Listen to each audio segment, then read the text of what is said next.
Polish government proposal. Submit to compulsory gynecological examinations or be fired. By Cherry Blossom Life. Quote, the Polish government wants to give an order so that women will be forced to undergo cytological gynecological examinations, also called cervical smear tests. In other words, the Polish government intends to make such examinations obligatory. The Polish Minister of Health wants to make women devoid of their work if they refuse to undergo these cytological gynecological examinations. Close quote. Quoted from a petition currently being organized by Polish women. Devoid from their work means they will be fired. Sadistic male-dominated societies have often used the practice of compulsory gynecological examination in order to control women. The Contagious Diseases Act was passed in England in 1864, whereby women could be stopped on the street and subjected to invasive tests by men.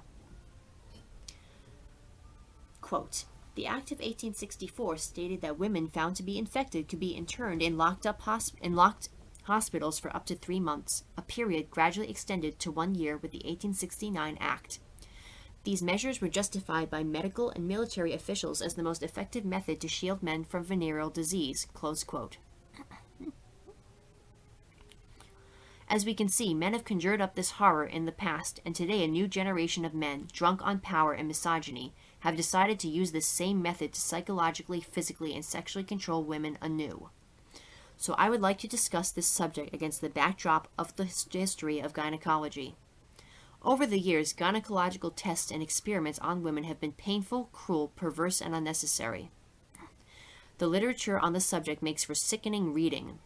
Women have been used as guinea pigs in lab rats so that men posing as doctors could study the effects of this or that gynecological procedure. They purported that experimentation was needed in order to help women, but as I will explain below, men's interference is usually the root cause of women's gynecological problems in the first place. The vivisection of black slaves by Dr. Marion Sims, the so-called father of gynecology, is one example of such horrors. He would experiment on black women by cutting into their vaginas without anesthetic, sometimes up to 30 times on one woman alone. At Auschwitz, Dr. Karl Klauberg and Dr. Horst Schumann, among a number of other men, tortured Jewish women by injecting chemical substances into their wombs during experiments. Thousands of Jewish and Gypsy women were subjected to this treatment. They were sterilized by the injections, producing horrible pain, inflamed ovaries, bursting spasms. 19th century French doctors were unhealthily interested in gynecology because they were keen on making sure women's reproductive organs were in tip-top condition so that French women could outbreed the Germans next door. In Britain, Isaac Baker Brown was convinced that women who wanted to divorce their husbands would change their mind if he performed clitoridectomies, excision of the clitoris. And so he did. On many, many women. On the curability of certain forms of insanity, epilepsy, catalepsy, and hysteria in females, he argued that the operation was both safe and effective. The mental illness of seeking a divorce was an especially important indication, for which Dr. Brown found excellent results. He claimed several patients gave up on their motions, returning to their husbands, and thereafter led the lives of exceptional wives and mothers. In the US and UK, gynecologists excise the clitorises of little girls as young as 3 in order to cure masturbation. I believe that when patriarchy finally falls, the medicine men will be remembered, above all else, for their amazing ability to invent illnesses. In Gynecology, a book which is very hard to read because of the details of the harms men have inflicted on women, Mary Daly states, quote, it is important to emphasize the fact that from the inception of their profession, gynecologists have used black immigrant and other poor women as guinea pigs, experimenting on them without their informed consent, in order to later use the expertise thus gained in lucrative private practice. Yet a class analysis is inadequate here, for it falls short of explaining all of the dimensions of androcratic atrocities. The fact is that experimentation is part of the routine procedure of gynecology for women of all classes. As I have already indicated, poor and non-white women are usually totally uninformed of how they are being used for study. So also, middle and upper-class women are often simply not told anything, or when they're given information, their miseducation gives them the illusion of informed consent. There are then varying ways in which women serve as unwilling material for gynecologists, close quote. It's impossible to escape the fact that for hundreds of years men have been obsessed with gynecology and have enjoyed experimenting on women. Quote, the point is that experimentation on women's bodies is standard and universal gynecological practice, and that it is legitimated by the divine right to study. Even the more critical medical journal articles invariably call for further research. The potential object of such studies is every woman. Close quote. The particular patriarchal obsession of caring for women's reproductive health transgresses time and place so that we see the same institutional concern replicated today in the form of the European Union campaign for the prevention of cervical cancer in women. There is no such equivalent campaign for men as far as I have seen. Men, as adults and humans, are trusted to take their own health into their own hands. There's no reminder letter for men, no rounding up of men and herding them into the clinics. It's women's bits alone that are viewed as intrinsically faulty, not men's. What is rarely mentioned is that the pill is connected to a number of disorders and diseases, and recent evidence has linked it to cervical cancer. This is unsurprising. Perhaps it's being downplayed because then women might stop taking it, leaving the pharmaceutical industry millions of dollars out of pocket, and forcing men to revert back to condoms. Hormone replacement therapy, imposed on postmenopausal women, is also responsible for cancer. Men's interference extends to childbirth. Once men had driven midwives out of the labor room, a systematic process which began with the witch burnings and continues today with the modern-day witch hunts of midwives, and once they had appropriated women's skills and knowledge for themselves, there began a long process of introducing gynecological interventions which led to the torturous deaths of thousands of women and babies.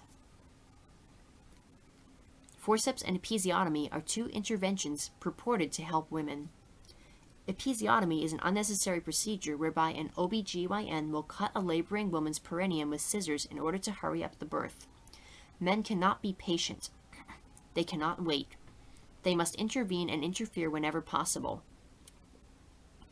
Midwives, such as the revolutionary Ina May Gaskin, have been fighting against this practice for decades. A growing body of research is proving what women knew all along, that rather than preventing pelvic floor dysfunction after childbirth, episiotomy increases the risk. Midwives have always known, that a woman's body is capable of birth, and that such intervention is derived from misogyny. A midwife will wait for the perineum to open gradually, just like a flower bud opening into bloom, in order to allow the mother to slowly push her baby out in her own time. She may use oils or a number of other tricks, not tools, of the trade, to encourage the stretching of the skin. To a midwife, the ability to help a woman deliver her baby with the perineum intact is a mark of her professionalism. In countries where episiotomy is rife, the incidence of third-degree tears and incontinence are much greater. The epidural drug, however, does create a need for intervention due to the swift drop in the mother's and baby's blood pressure, which necessitates a hasty delivery. When coupled with the fact that the laboring woman cannot feel the baby, cannot move her legs, and cannot push, the epidural drug often leads to what is known as the cascade of intervention and a statistically high chance of the birth ending in forceps or C-section. Judging from history, then, we can see that men are obsessed with the concept of women's sex-specific organs being faulty. To look at the hand-wringing that goes on over diagnosing breast cancer and cervical cancer, one would be mistaken for thinking that women die of nothing else. In The Whole Woman, Germaine Greer details the mistakes that are made in detecting cervical cancer. Women are told they have cancer when they don't, and other women with cancer are overlooked. She cites research which shows that women have not stopped dying of cervical cancer since mass screening was introduced. The death rate has been dropping, but at the same time as it was before, smear tests were the norm. This is a controversial topic. Amidst all the mess of gynecological experimentation and intervention, there may indeed have been the odd woman whose life was saved. If we managed to turn a blind eye to the death and destruction that led to it, and the Machiavellian means by which the knowledge came out, she can be held up as a testament to the truth of gynecology. But as Daly points out, the ultimate irony occurs when a woman-identified woman, who dares to counterattack these helpers of women, is made to appear hostile to women. Whether you are a believer in gynecology or not, I think at this stage in the game, the very least women can expect is a female OBGYN. Research funding should be directed at women scientists and doctors, and men need to get out of the labor room and delivery room, out of women's vaginas and out of gynecology. They'd outstay their welcome. Or failing that, somebody at least tell them that gynecology jokes aren't funny anymore. 31 responses. Zeph quotes, "In Britain, Isaac Baker Brown was convinced that women who wanted to divorce their husbands would change their mind if he performed clitoridectomies, and so he did, on many, many women. And on the curability of certain forms of insanity, epilepsy, catalepsy, and hysteria in females, he argued that the operation was both safe and effective. The mental illness of seeking a divorce was an especially important indication, for which Dr. Brown found excellent results. He claimed several patients gave up on their motions, returned to their husbands, and thereafter led the lives of exceptional wives and mothers." Close quote. No doubt they were threatened with further medical interventions if they talked about divorce again. It is thuggery. Do something we don't like and we'll find a medical reason to cut you up a bit. Quote, "Whether you're a believer in gynecology or not, I think at this stage in the game the very least women can expect is a female OBGYN." Close quote. Forever and ever, amen. The feminized form has a T. Amen. FCM says, "Rad feminalysis of gynecology is so chilling, and I haven't been able to bring myself to read gynecology for that reason. This shit is just pure unadulterated woman-hating, pure male supremacy, pure sexualized torture and sexual abuse. That's all it is." Sheila Jeffreys gave a talk on depictions of rape in classic literature, and she gave what was essentially a trigger warning ahead of time when she said that these depictions upset us not because they depict sex, but because they depict sexual politics. Woman-hating sexual politics. And that's just what's happening here. This isn't medicine or women's medicine. It's something else. Sexual politics.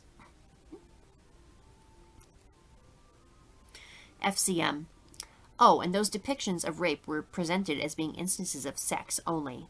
Not rape, i.e., men taking women in that oh-so-sexy way that's also a crime. Just like gynecological procedures are depicted as medicine but clearly aren't, are they? They're depictions of sexualized torture of women legitimized. Katie S. "I can hardly read this. It makes my blood boil. Only female gyns for me. My sister had cancer of the cervix, and so I do get pap tests. But with a good gyn, this is much easier than when I had male gyns many decades ago. I know that cervical cancer is not hereditary, but I still get them just in case. Peace of mind. I could write a book about the harms I and most other women I know have suffered as guinea pigs. I think every woman can. The stories are endless. I agree, Cherry Blossom Life, that I believe when patriarchy finally falls, the medicine men will be remembered, above all else, for their amazing ability to invent illnesses, and so much more."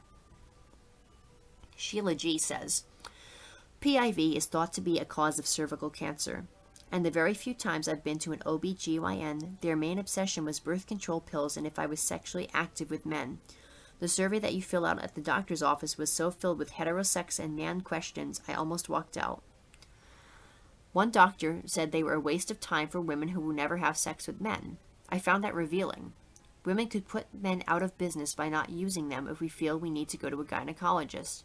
I always found it weird that men went into this field of medicine. That creeped me out. Knowing what I know now about men's sexual weirdness and the extent of male hatred of women's bodies, their obsession with cutting up their bodies to be turned into women. Wow, vote with your feet." FCM says, "Yes, Sheila, thanks for that. My understanding as well is that any apparent link between non-barrier method contraceptives and cervical cancer is that it's contact with semen that causes cervical cancer. Condoms present cervical contact with semen. So does no PIV, but almost no one is willing to put women's health and lives ahead of men's PIV entitlement and framing of PIV as sex. And OBGYNs who obsessively screen patients regarding PIV and PIV-centric sex are really using a very honed diagnostic tool without actually telling women the biggest, most unspeakable truth of all. that PIV is dangerous and puts you at risk for all kinds of things.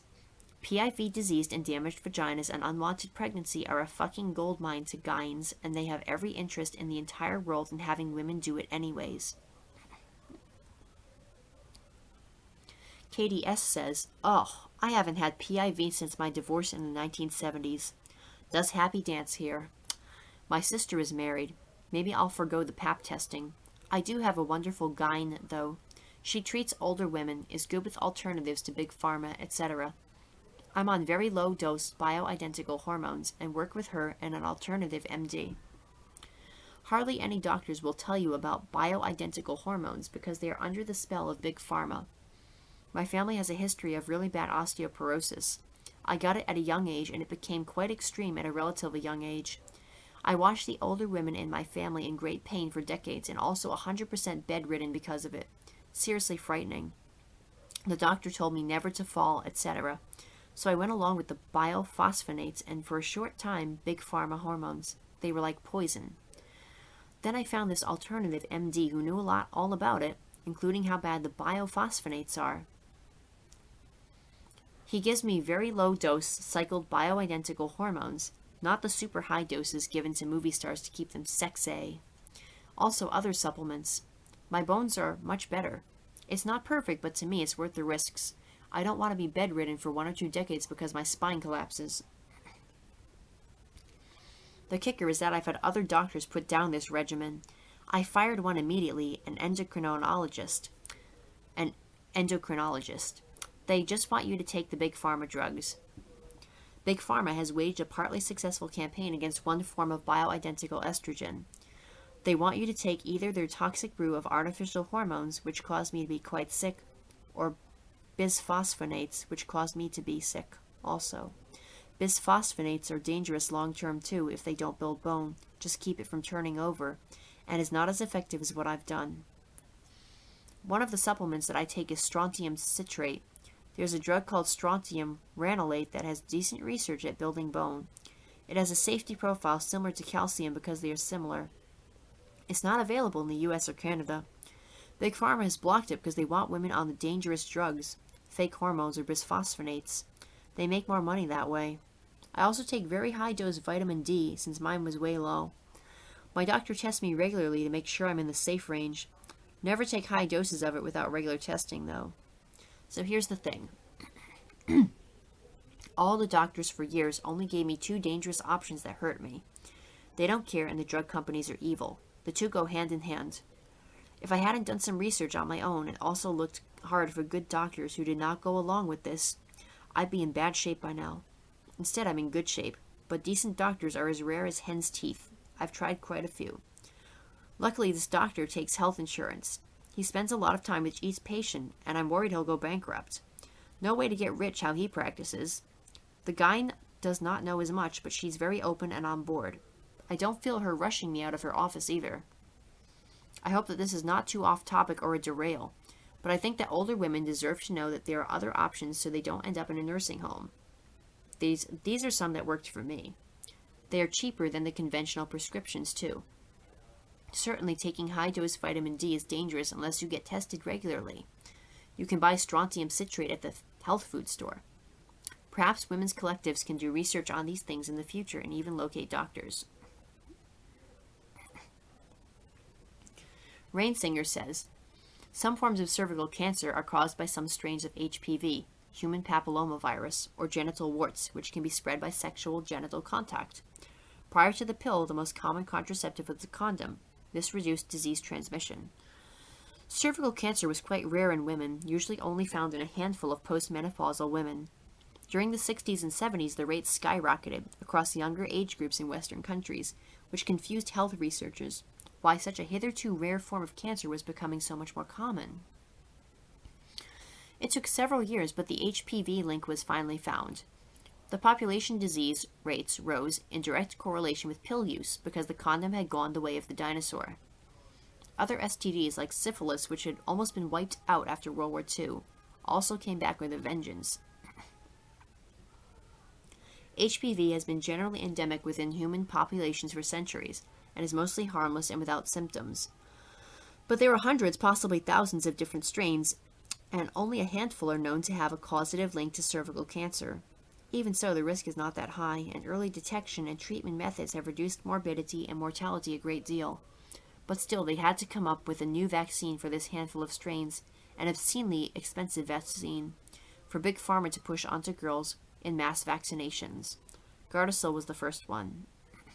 I think those of us here can well think of a better method. No PIV.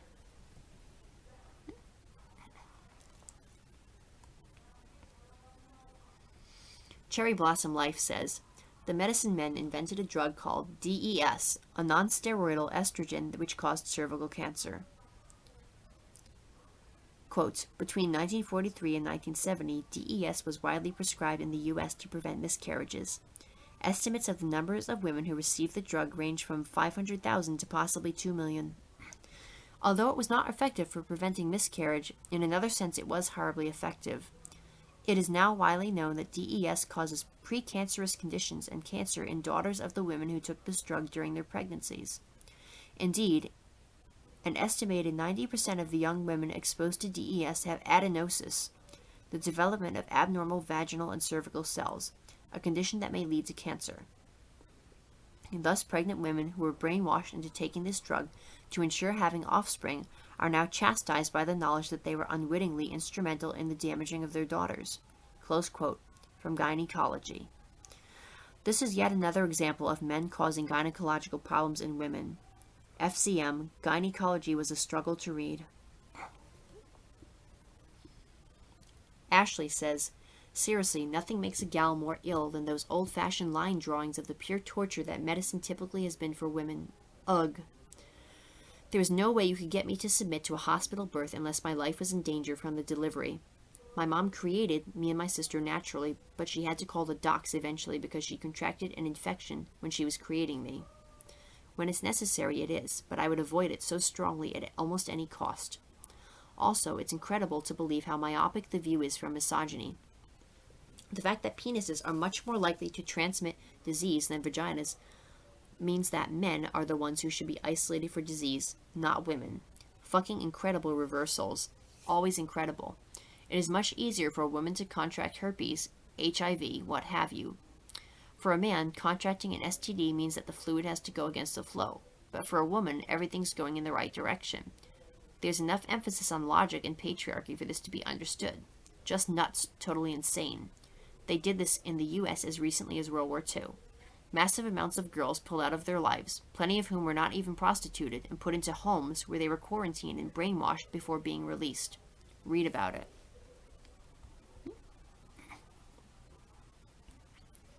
YTTIK. Besides being horrendously misogynist, a lot of gynecological practices are designed to cover things up, to hide secrets. Kind of like safe access to abortion hides the fact that men seem to have so little respect for women's bodies that they keep causing unwanted pregnancies. We aren't supposed to think about that. We're just supposed to be grateful we have a way to reduce the harm that's being done to us. Cervical cancer and the need for pap smears is another one that covers up secrets. The odds for cervical cancer increase unbelievably the younger the age when a girl is first exposed to intercourse. There's a reason why we are targeting that vaccine to girls around 10 years old. An appalling number of girls are raped before they have even matured, which makes them at risk. An immature body has no natural defenses. So rather than asking the men to stop raping the children, we just have this whole campaign to convince every single woman to go have her regular pap smears and every girl child to get her immunization. Nobody ever explains to us or anybody else why we might need to do this.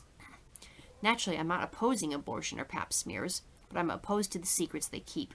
The implication that women's bodies are just defective and vulnerable to disease, and the fact that nobody has ever suggested that perhaps men should change their behavior in order to reduce the harm that is done to women and girls.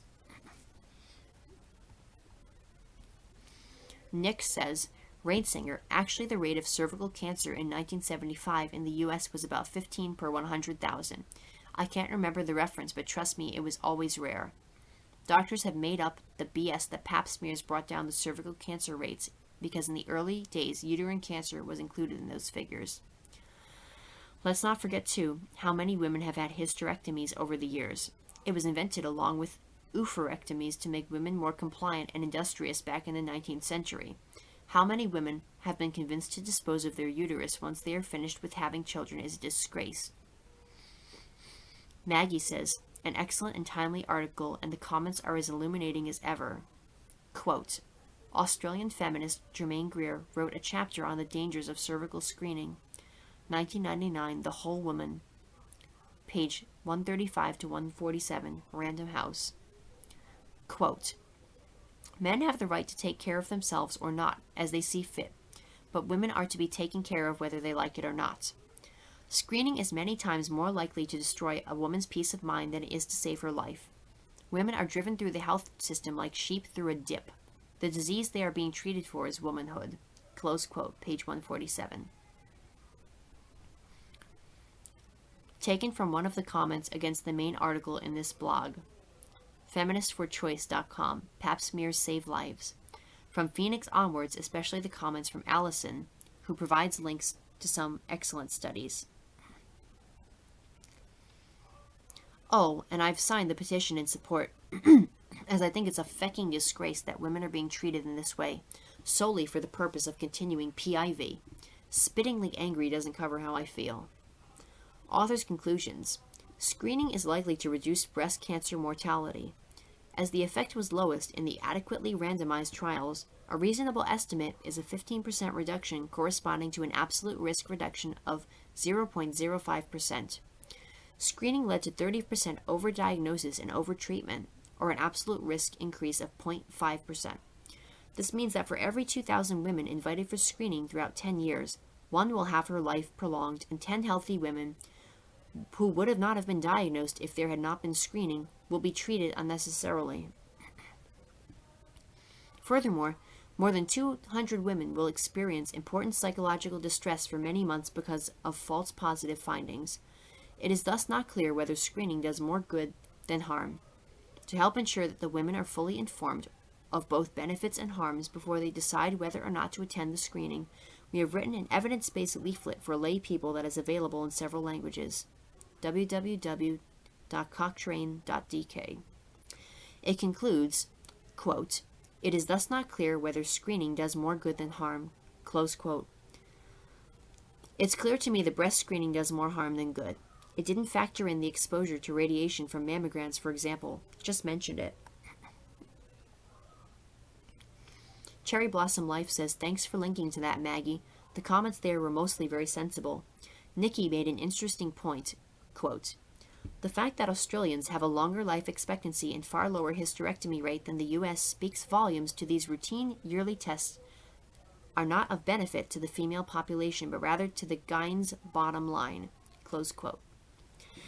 And yes, I'm really disturbed about this new injection that's being aimed at young girls.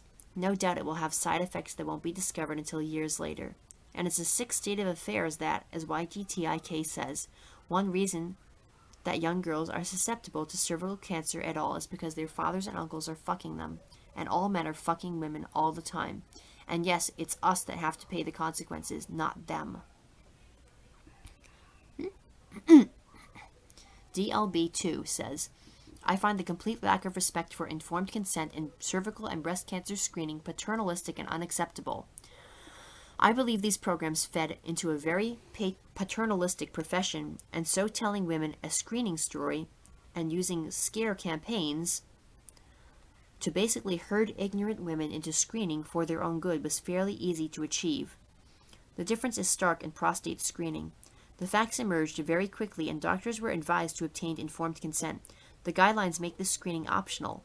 The man should decide, whereas we should or must screen with no risk information, no mention of informed consent.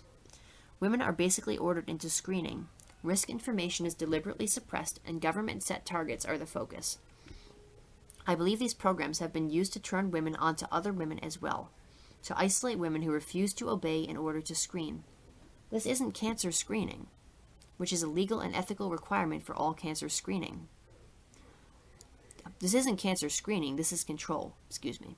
They also use censorship to keep the facts from women. I've had many posts removed from government health sites. I was shocked to get to the facts, and almost 30 years later, most women are still unaware of the facts. Very few women are giving informed consent for cancer screening, which is a legal and ethical requirement for all cancer screening. In Australia, our doctors even receive an undisclosed target payment from the government for Pap testing. Undisclosed. Targets and informed consent don't work. The UK recently changed these payments, but they have some amazing advocates for informed consent. There is no one protecting, warning, and informing women in this country. In my opinion, these payments are unethical and are a potential conflict of interest. Financial incentives legislation and PIP scheme. So, most Australian women read a brochure that does not inform them of the actual benefits and risks of testing or rely on their doctor's advice, who receives an undisclosed target payment. Pap Screen also provides doctors with tips to increase their screening numbers and encourages opportunistic screening in the consult room. No mention of informed consent. There are no randomized controlled trials for Pap testing. This was always a rare cancer that was in natural decline before testing started. It occurred as frequently as mouth cancer. Those factors are still around today, but any decline in the incidence and death rate and the screening authorities grab the credit. Things like more women have had hysterectomies these days. 1 in 3 women will have one by age 60. Fewer women smoke. The Quit campaign. Better condoms post-AIDS crisis. Better hygiene and less sexually transmitted disease. The last two mentioned by Dr. Gilbert Welch in his book Overdiagnosed. Dr. Welch also mentions that stomach cancer has fallen by a similar or greater margin with no screening, so without RCTs you never know for sure whether anyone is helped. The lifetime risk of cervical cancer is 0.65%. Take out false negative cases and consider these other factors, and fewer than 0.45 can be helped by Pap testing to possibly achieve this end. The lifetime risk of referral for colposcopy is usually some sort of biopsy. In Australia is a huge 77%. Any screening test that overdetects and overtreats to that degree to possibly help a very small number, in my opinion, is unethical and especially without informed consent. In the States, the last lifetime referrals rates I read, 95%, from Richard DeMays, should be abandoned Pap smear testing. Almost all referrals are unnecessary and false positives, yet many women are left believing that they had a cancer scare or actually had a cervical cancer. This increases the fear of the cancer and makes women more compliant. So a tiny problem is now a big problem in our minds.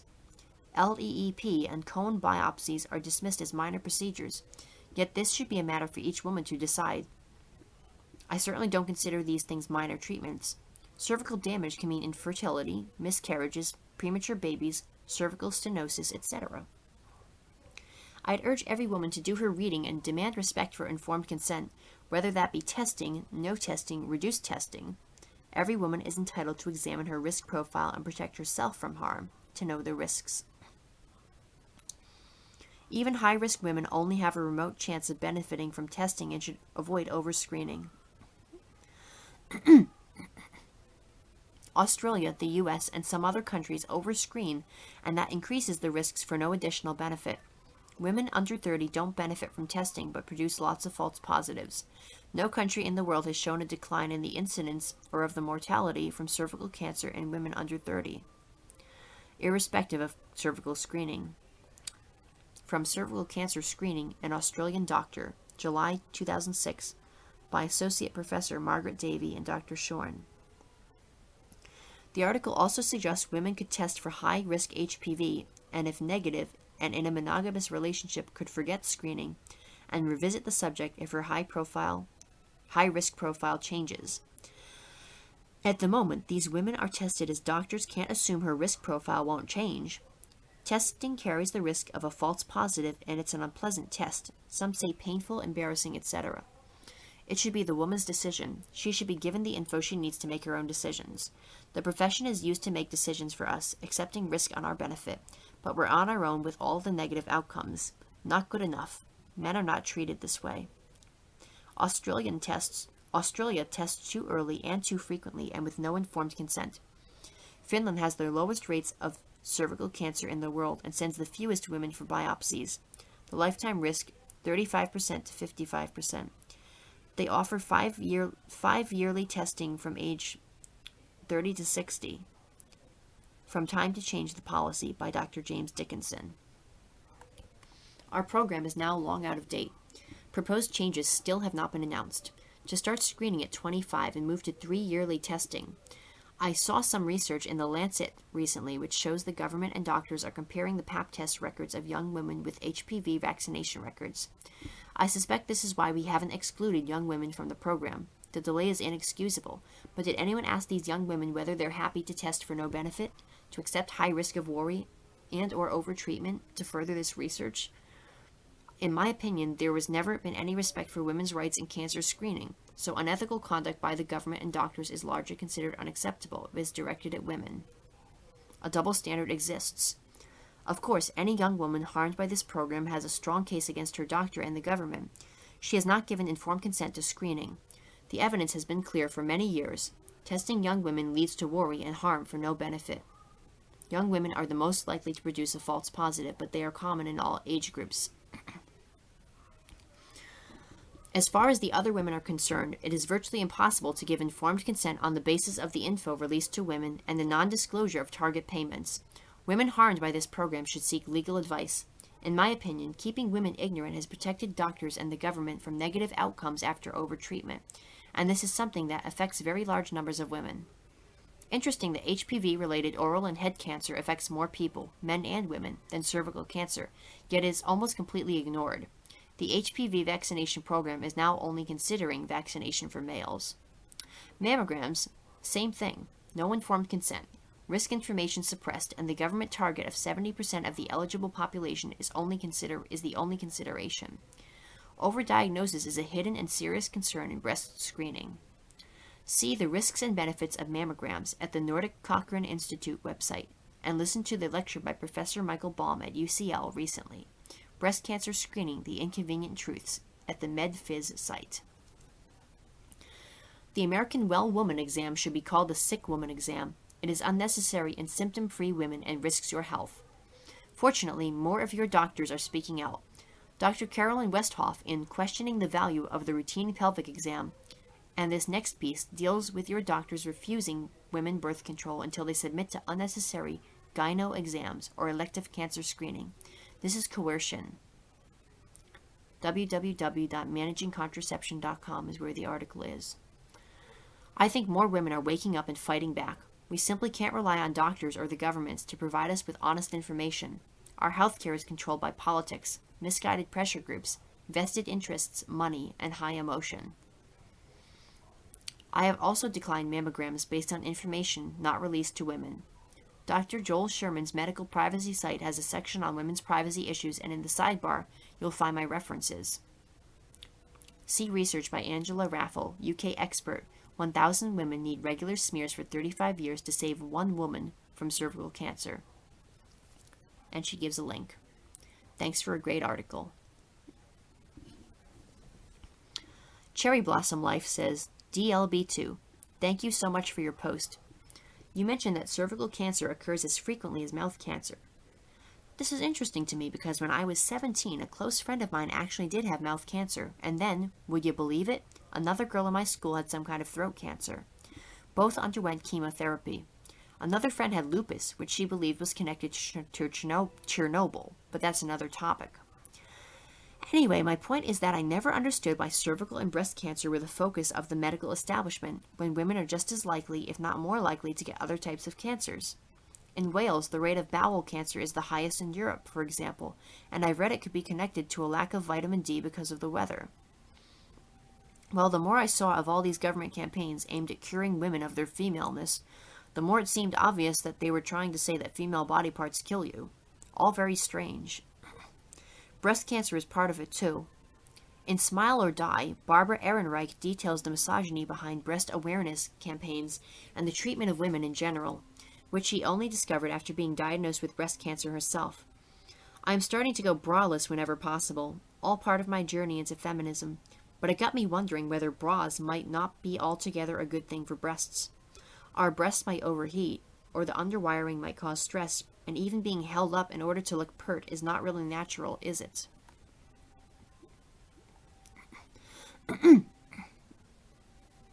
Love Life Freefall says, great post, Cherry Blossom Life. It's one of those posts that's critical reading for us radfems, but makes for such tough reading. I couldn't read it all in one go as I had to keep stopping to churn over in my mind what I'd read. I will one day try and read gynecology. As UK readers might know, they have recently rolled out the vaccination against the HPV virus, and all teenage girls are to be vaccinated in school. Plus, I kept getting letters from the doctors saying I was overdue for a smear test. For crying out loud, I hadn't had sex, let alone PIV, in 2 years. Whilst I obviously support measures taken to genuinely help women and girls, for example, the amazing fistula doctors in Ethiopia, as we read above, men have twisted it into something sickening. Fired from their jobs. Women, submit to these necessary tests or you risk being broken jobless. Proof that these measures have absolutely nothing to do with our welfare and everything to do with control.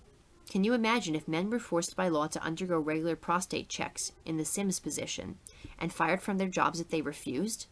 Why don't they just diagnose all these women with female-itis and be done with it?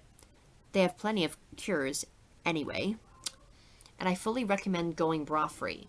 I haven't worn a bra in about 18 months and it's brilliant, so freeing.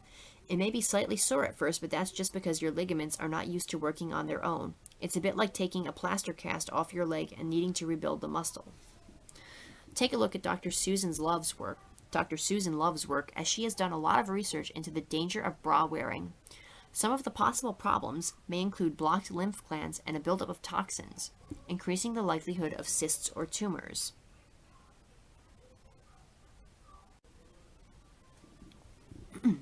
FCM, I believe you also talked about thoracic outlet syndrome. Also, the ligaments can also atrophy and become so weak they're literally unable to support the breast, making a bra mandatory. I believe that this last post is the real reason behind preteen girls' training bras.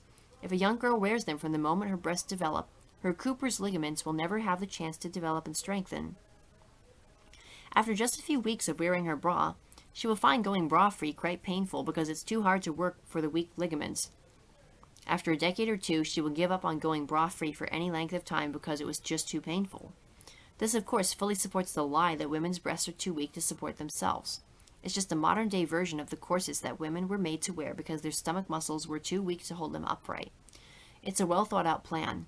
Make the girls train to wear a bra, ensure her ligaments do not strengthen, and as a woman, she has to now rely on the same bra that weakened her in the first place. The clever men's. You can re-strengthen your breasts by weaning yourself off the bra. For example, wearing it less and less. Looks like most people here take theirs off as soon as they get in from work anyway, and only when you really have to. Certainly switch from a non-underwired bra ASAP and or a crop top. Basically wean yourselves off. Some women may take longer than others depending on breast size, how long you have worn bras, etc. The artificial support and allow your breasts to re-strengthen gradually. There are many ways of camouflaging your chest if you work or live in a place where obviously bra-free women are frowned upon, therefore at risk of losing jobs, with camisoles, vest tops, loose shirts and blouses, jackets, etc. I have heard from plenty of large-breasted women, breastfeeding mums, and cancer patients who have decided to go bra-free. I get rid of my bras, and after about 3 months I could run, do high-impact sports, and dance without a bra, and it doesn't hurt anymore. Yippee! It has saved a lot of money, too. Bras are expensive, and they wear out quickly as well. Plus, I think the natural and relaxed look of a low-lying, droopy, unbound breast is far more beautiful. I sometimes think of the children's song, Do Your Ears Hang Low, and I think it applies very nicely to my breasts, and that's a good thing. Sorry to overtake this with comments of bras and breasts, but I suppose it fully fits into the men inventing women's illnesses problem. I will blog about this sometime. Katie S. I appreciate the post about going bra-free. LLFF. I never wear one at home. I don't like to be stared at when I go out, and I also, at work, it would not be acceptable. Yesterday I was just thinking about this and wondering if anyone had found a solution other than wearing camisole tops, vests, etc. In the winter I always wear jackets, so no problems, but in the summer it's too darn hot to wear an extra garment. I once asked at a bra shop, but they only had some adhesive things, and that doesn't sound too promising either. DLB2 says, have you tried the bra? It's a fitted sports top that gives you support, and it's very comfortable. I have a heavy and fairly large bust, and I like to feel supported, but sometimes the heavy-duty bra leaves marks and cuts into me here and there. Not good for your breasts. Not sure if they're in shops yet. I bought mine over the phone after seeing a commercial on TV. I can't go bra-free. Too uncomfortable, and I'd end up with 2 black eyes if I moved too quickly. Cherry Blossom Life. Thanks for the tips on going bra-free, LLFF. I am finding that layers hide the obscenity of me not wearing a bra, although there's no way to disguise the fact that I'm not wearing one. And yes, the first day it hurt like hell. Today's the 3rd day and they're feeling a lot better. FCM says, haha, 2 black eyes. I found a shirt in my closet that I haven't worn in at least 2 years that I just discovered I don't need a bra with, and I'm so happy. Also, I'm allergic to latex, so I found latex-free bras online, which are amazing. Nothing's better than my new favorite shirt, though. I want to wear it every day. Cherry Blossom Life. A surgeon, Mr. Ferguson, has been cleared of removing a woman's womb and ovaries without her consent. She went in for a minor operation and he whipped out all the other organs without asking her. He was cleared on the grounds that it couldn't be proven there wasn't a problem. Here's what the bastard had to say about what he'd done. Quote, I acknowledge that hurt, and I have felt very humbled over the years by causing it. I feel huge compassion for her, and I want to apologize publicly for the stress that I've caused her. Close quote. Fuck you. Love Life Freefall says, you're welcome. Hope some people find it useful. Have you noticed how virtually all women's clothing are designed so that they need the wearing to have a bra on? Or are designed for bra-bound breasts? For example, darts, stitching, necklines are all designed to look good on high gravity-defying chests, and if you go bra-free, the whole shirt suddenly looks wrong. I was bra-free at work for a while before some dude made a comment. I got fed up and started wearing looser clothing to conceal my shape. Instead, as I didn't think dudes like him had the right to see my body or what I was or wasn't wearing underneath. It's easy in winter as you can just wear more layers. In the summer it's trickier, but I find Asian clothing such as cotton caftan-style tops or tunics work well, as they are designed for modest or religious cultures in very hot countries, so you can go bra-free without anyone knowing and also stay cool. And they are quite pretty as well. That news article about removing the women's womb is just sickening. I think the women's comment says it all. Quote, this shows that it is open season on women's bodies. The decision makes a mockery of the process of consent. It means anyone going in for the most trifling operation can come out minus their major organs. This is the end of the road, and it is very bad news for women. Close quote. I had a really long conversation/debate with my mom about smear tests and other checkups the other day, and how as women we have been groomed to see our bodies as inherently flawed and in need of checks and medication, etc., all our lives. I tried to suggest that maybe it would be better for all if we were encouraged to see ourselves as inherently healthy instead, and only go to medics when healing when something did go wrong. Go to medics for healing. She thought I was mad. By the way, I came across this amazing site about free birthing and unassisted birthing. I expected birthing is one of the most over-medicalized and interfered with natural processes that women do. And these women have chosen to have no intervention whatsoever. www.unassistedchildbirth.com. Healthy women's bodies are perfectly able to birth their babies themselves, and doctors and even midwives can interrupt and upset the process. The stories are quite incredible and talk about the intimate, sensual, spiritual side of birth that would be impossible to achieve in a hospital. You can tell that it is radical as they have no names or words for many of the things they try to describe. Male language fail. For example, the birth force, the great mother. The writer doesn't even describe herself as a radfemme. I had a while ago decided not to have children because of the risk of a terrible birth trauma, birth rape, but this has actually changed my mind. Mom still thinks I am mental, though. Cherry Blossom Life says, hello, LLFF.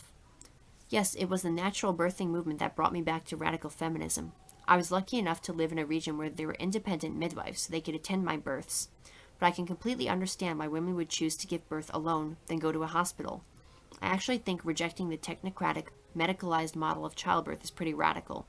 I mentioned Ina May Gaskin in the article above. She has really pioneered this movement in America. I can easily describe my birth experience as beautiful.